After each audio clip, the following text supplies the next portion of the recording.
राजा सब पड़ोसी देखी हमारा के जाइए जरी, सब पड़ोसी देखी हमारा के जाइए जरी।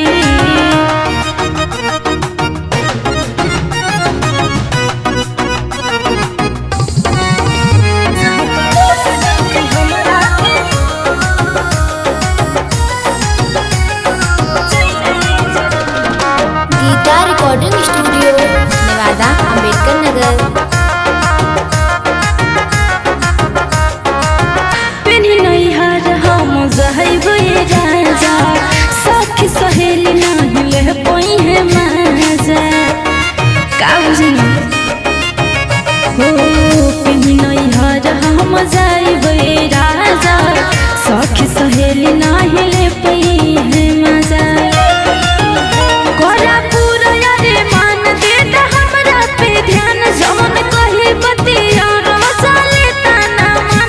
अब हमरा हुआ कि तुहर तन को ना चली, सब पड़ोसी ए पिया सब पड़ोसी देखी हमारा के जाइए जरी, सब पड़ोसी देखी हमारा के जाइए जरी।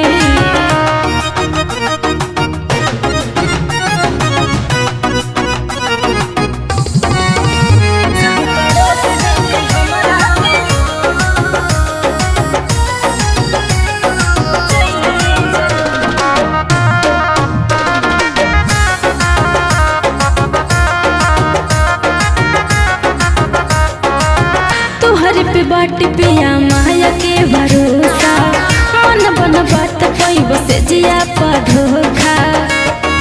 ए सुनाता हाँ, तोहर पे बाट पिया माया के भरोसा, मन बन बात पैब से जिया पर धोखा।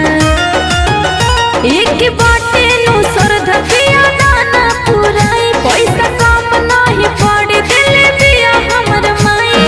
नैहर में पापा के हम हो परी, सब पड़ोसी ए राजा सब पड़ोसी देखी हमारा के जाइए जरी, सब पड़ोसी देखी